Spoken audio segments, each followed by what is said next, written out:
love, share kindness. Orlando, Parkland, it's time. We've had enough. Let's do this.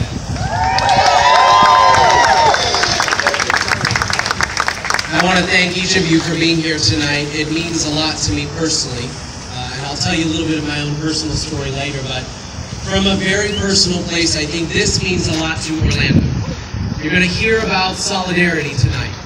You're going to see and feel unity is my hope. You see standing behind me survivors from both Pulse and Parkland, and we're here with a message that change has come.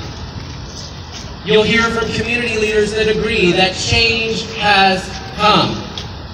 Tonight is about coming together, city to city, community to community across our great state, to demand that our leaders finally take action and honor those lost far too soon.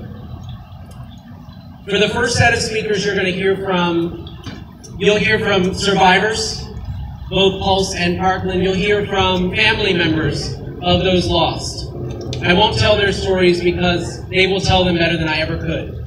But I want you to listen to every word they speak and know that these are the stories that go on day in and day out in this country with no action from our leaders. So without further ado, I'd like to introduce you to our first speaker of the night. He is from Marjory Stoneman Douglas High School and also a co-founder of March for Our Lives, Diego Pfeiffer. Yeah.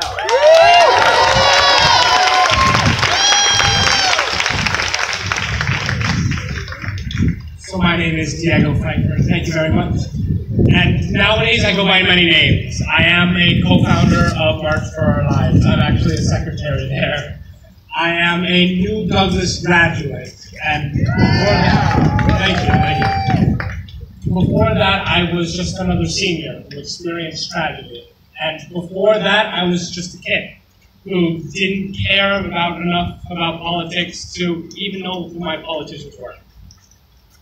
But now is different. Now is a different time than beforehand. Today, we look at today, and we see sound, we see silence. Sound. We see the sound of bullets going into innocent people.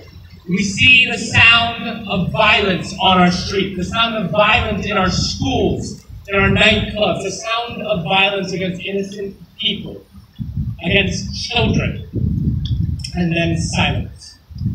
Silence from 49 beloved people. Silence from 17 Polynesians. Silence for the uncountable number of victims. Silence from the names the world will forget, and the silence we hold to honor them.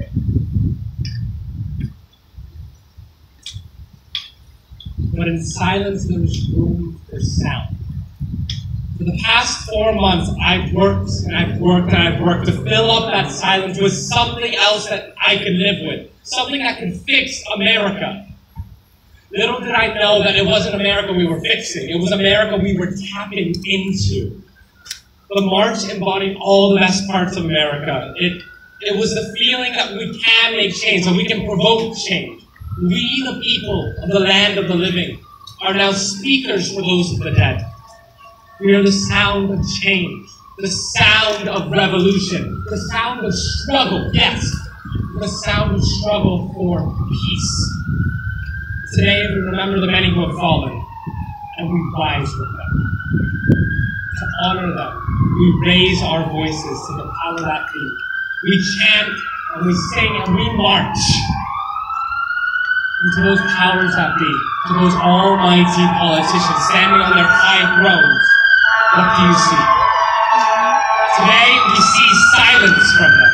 For more than 2 years, everybody has seen silence. Even now, when people have bled, when children have bled, because of them, they do nothing.